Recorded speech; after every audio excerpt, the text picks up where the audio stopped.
Some men disappear in war. Others vanish afterward, not in body, but in spirit. Samuel Hayes was one of the latter. Once, he wore the uniform of a Marine like it was part of his skin, not for glory, not for praise, but because he believed in duty. In honor, in something bigger than himself. But now, at 67, he moved like a shadow through the broken bones of Fair Haven, Ohio, a town as weary as the man who haunted its alleys. Each morning, he dragged himself from a bench, a doorway, a forgotten corner. A duffel bag slung over one shoulder, faded, torn, its straps giving up, as if it too had seen battle. That bag carried everything he owned. But more than that, it carried a story most people chose not to hear. His story ended the day Caroline died. She had been his reason to come home, his tether to sanity. And when cancer stole her, aided by a long, cruel chain of misdiagnoses at a system meant to protect those like him, Samuel stopped existing in the way the world recognized. He sold their modest brick house, gave every last cent to the animal shelter she had loved, then vanished. He didn't die. Not in the way that's easy to write on paper. He became invisible.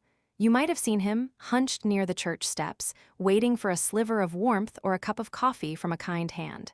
Once, a volunteer sat beside him and asked, "What happened to you, sir?" Samuel had looked out at the falling snow and said quietly, "Some battles end with medals, others end with silence." He never begged, he never asked for pity. He survived by scavenging cans and sleeping where no one would tell him to move.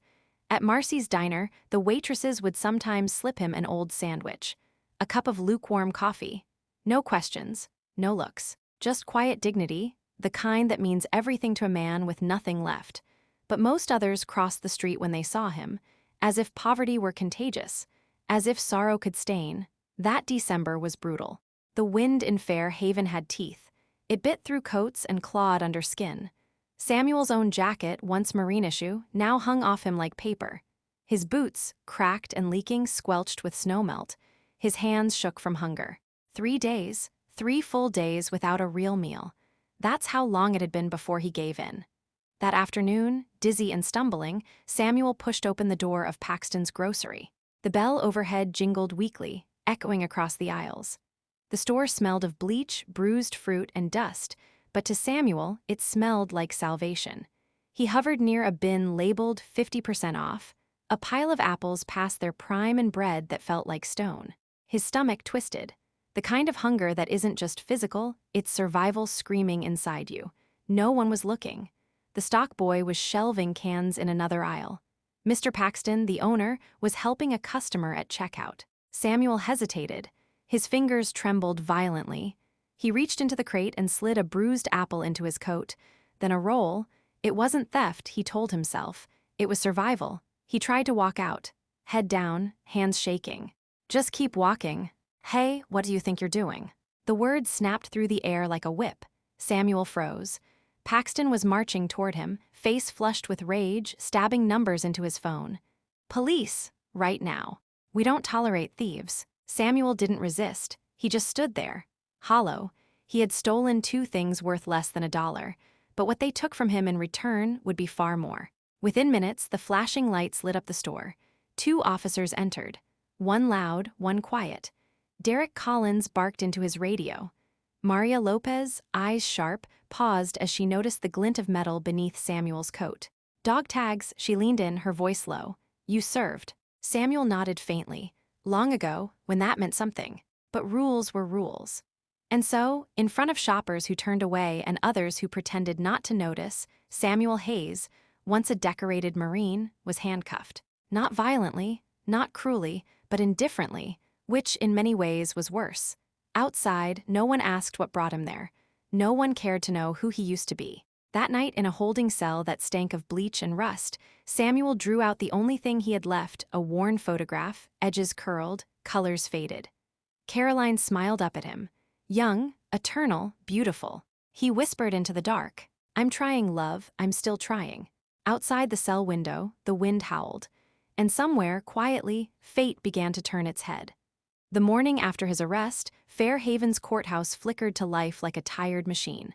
Fluorescent lights buzzing overhead, tiles chipped from decades of footsteps, and a line of defendants with eyes hollow from sleepless nights and deeper battles. Samuel Hayes shuffled among them. His boots scraped the floor softly, not because he wanted to be quiet, but because his body could no longer carry him with strength. The same jacket he'd worn for years, now stiff from melted snow, hung from his frame like old skin.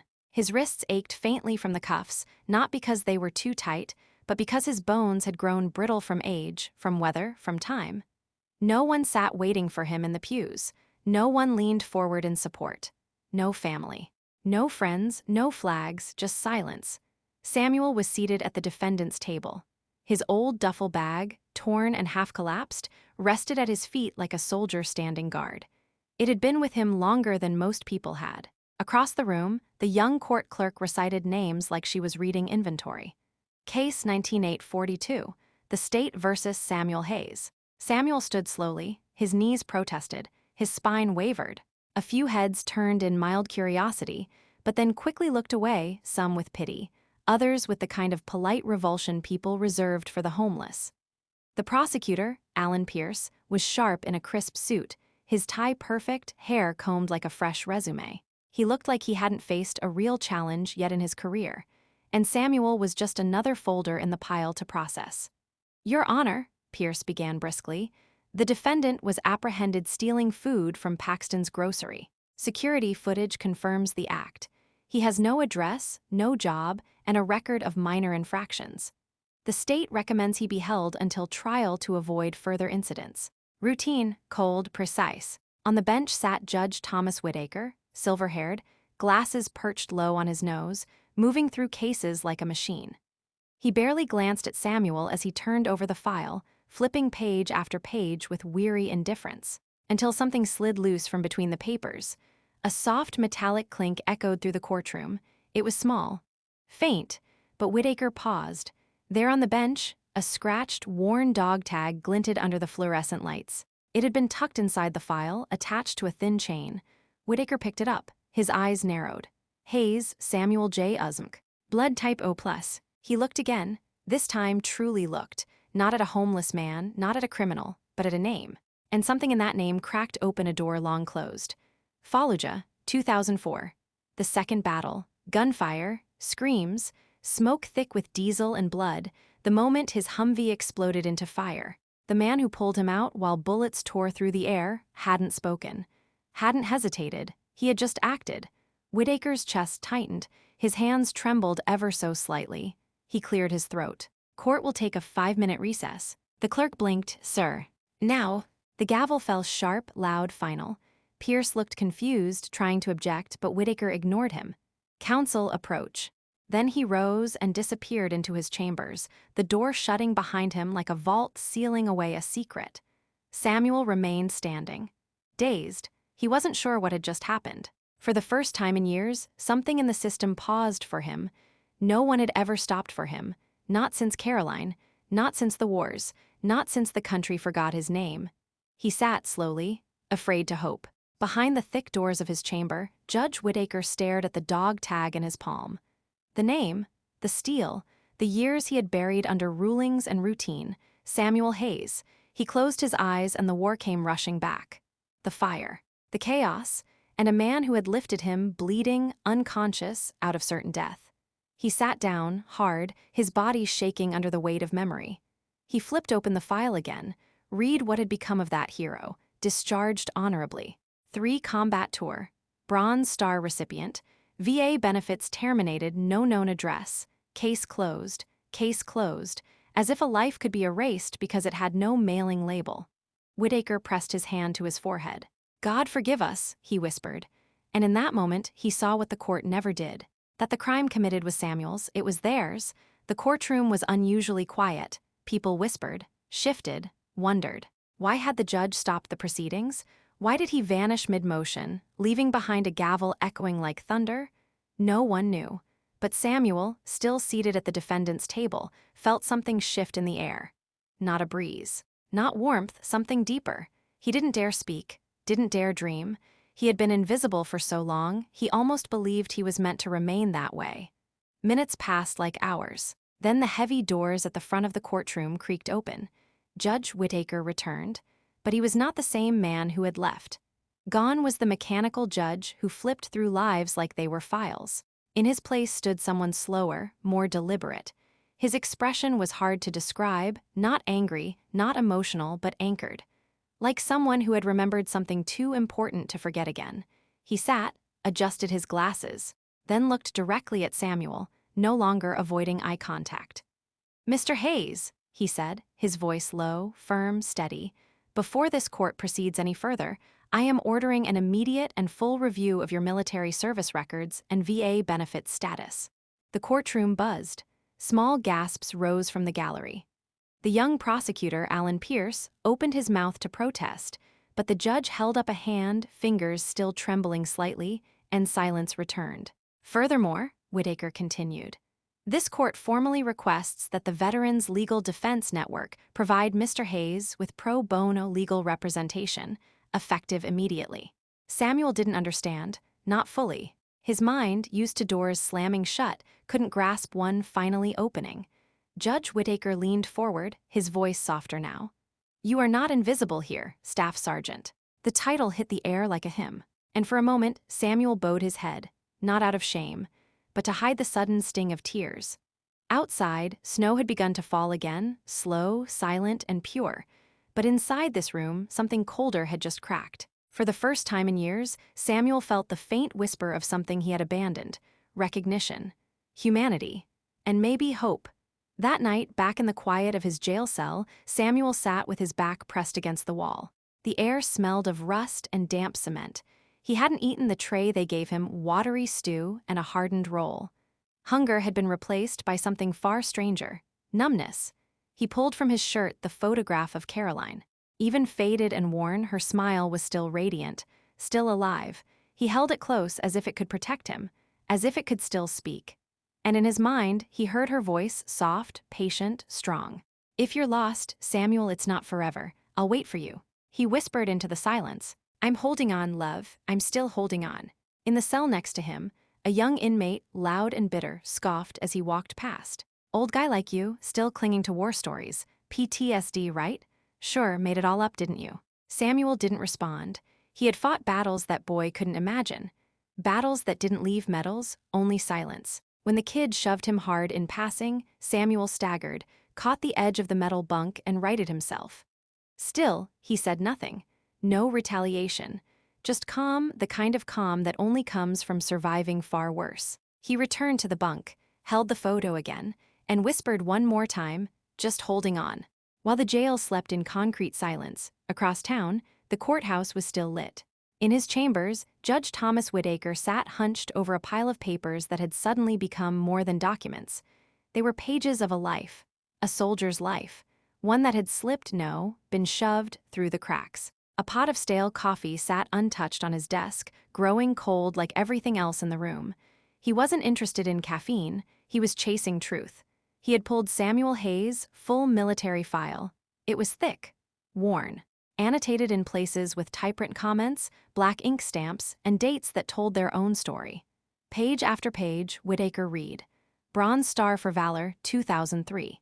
Shielded wounded Marines during a mortar attack in Mosul. Purple Heart twice, one for injuries sustained pulling civilians from a burning vehicle, another during a street ambush. Combat Action Ribbon, Overseas Service Medal. Good Conduct, letters of recommendation. But buried between the medals and citations were the pieces that hurt the most.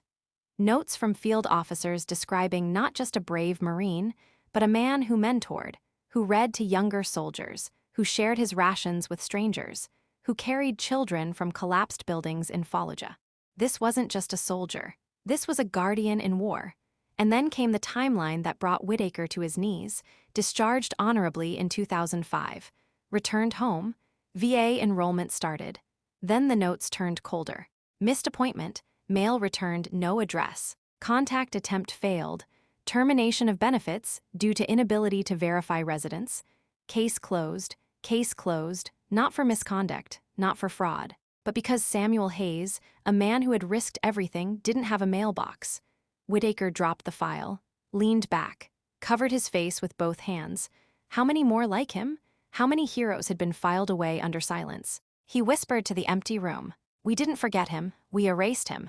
When Samuel had returned from war, Caroline had been waiting. But PTSD, untreated and denied, began unraveling the small life they had tried to build. He couldn't navigate the bureaucracy, couldn't chase missing documents while watching his wife fade. And when Caroline died, the final thread snapped. By 2007, no address meant no help. No help meant no survival. The system hadn't failed Samuel by accident. It had failed him by design. The next morning, snow dusted the roads in quiet layers as Samuel was escorted once more into the transport van. He didn't ask where he was going, didn't expect anything different. More courtrooms, more disappointment, more polite procedures disguising quiet abandonment. When they arrived, the bailiff opened the van door and gave him a strange look, not pity, something closer to respect.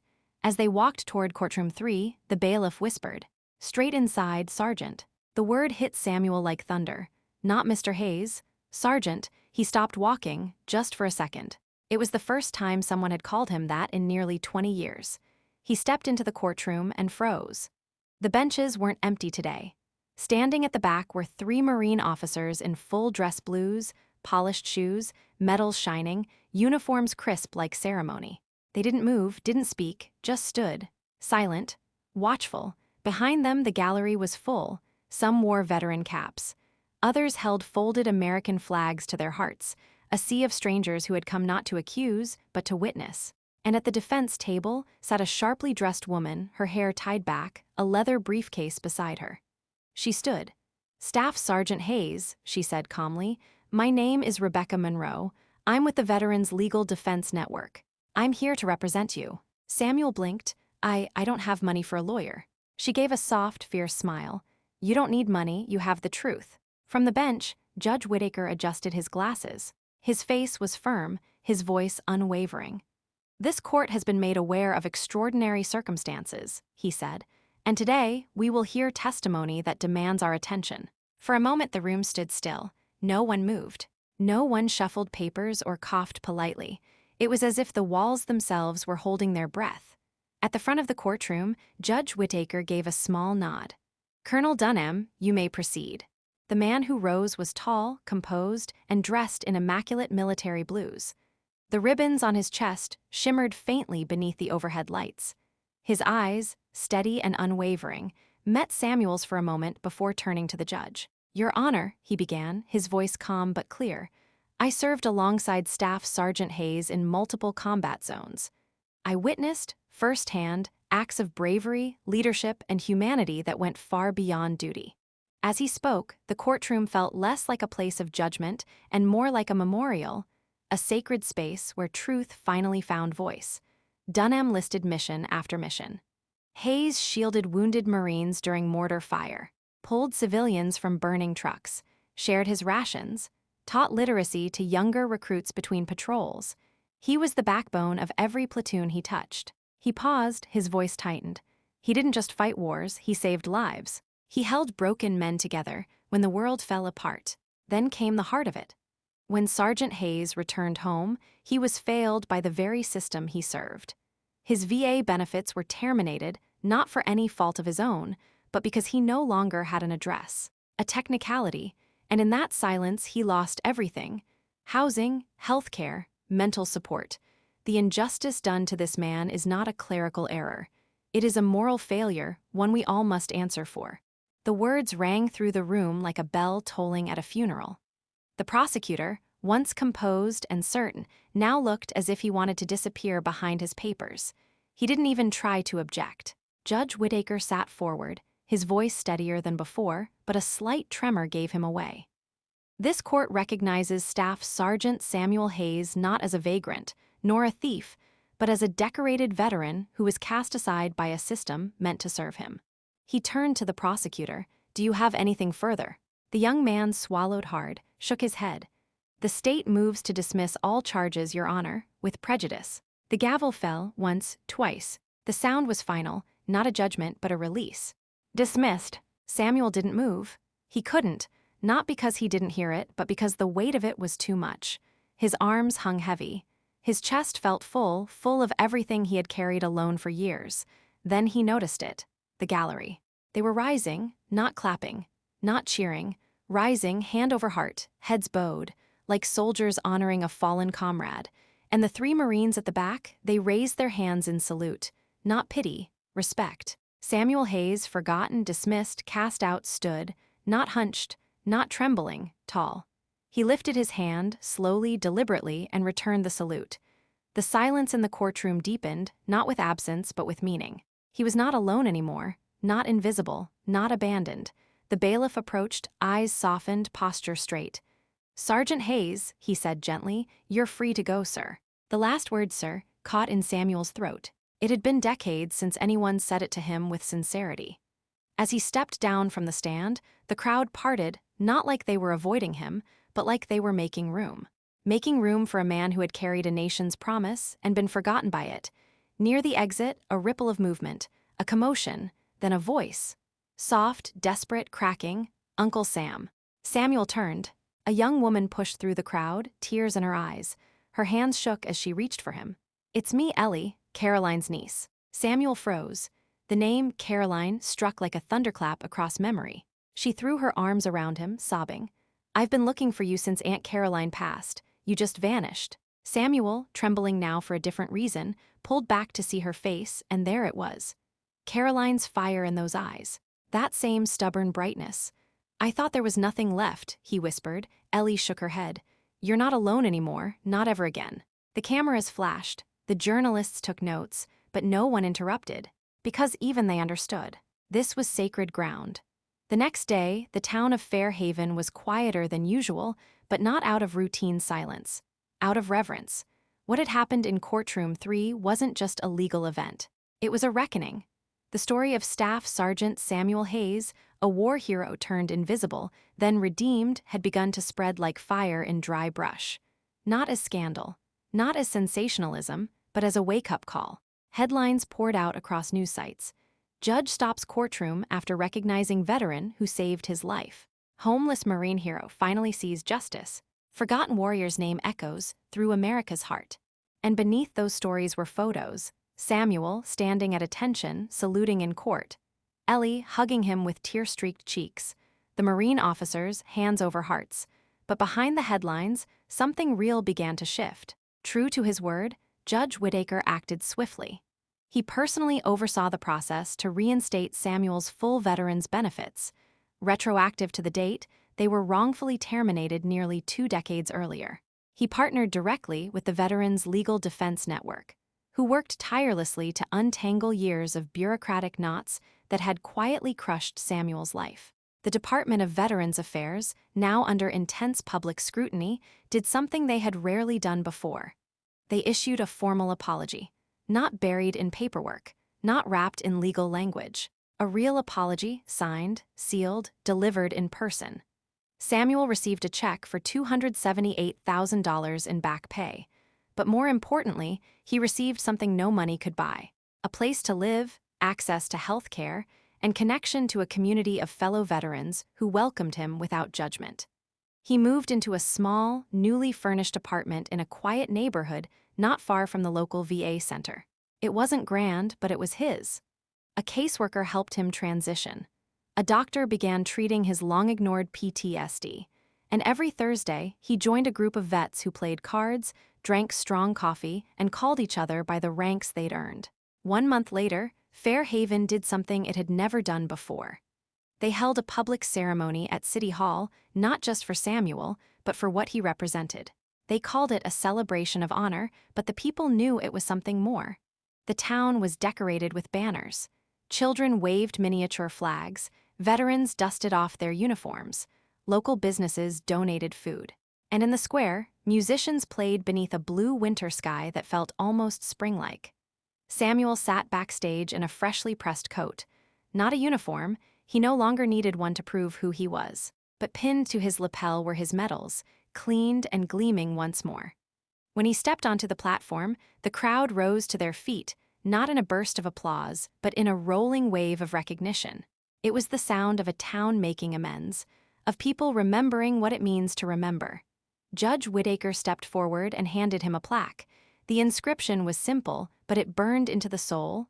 For service, for sacrifice, for unseen valor, Fairhaven remembers. Samuel held it with both hands, then stepped to the podium. He hadn't spoken to this many people in decades. He cleared his throat. "I didn't save lives for medals," he began, his voice rough but unwavering.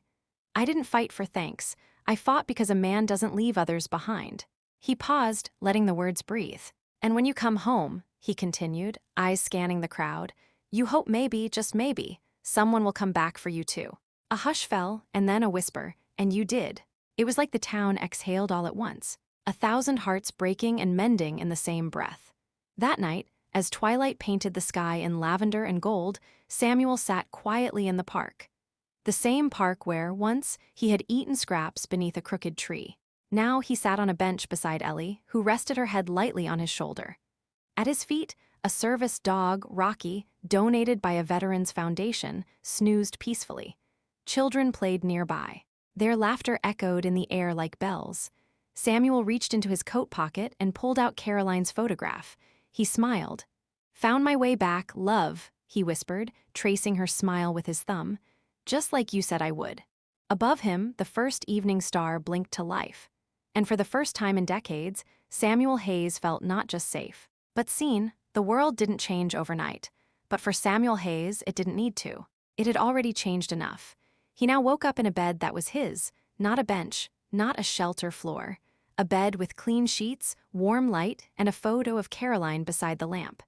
His mornings no longer began with hunger. They began with purpose. Rocky, his service dog, would greet him at the door, tail wagging softly. They'd walk down to the cafe on 5th, where the waitress knew his name and asked about his day, not his past. The people he passed on the sidewalk didn't avert their eyes anymore. Some nodded, some smiled, some said thank you. Samuel never got used to that last part, but he learned to accept it quietly, gratefully. Every Thursday afternoon, he joined a group of fellow veterans at the rec center. They played poker, shared old stories, and sometimes, when the room got quiet, they didn't need to say anything at all. There was a kind of brotherhood in silence, a language spoken by those who had survived the same storms.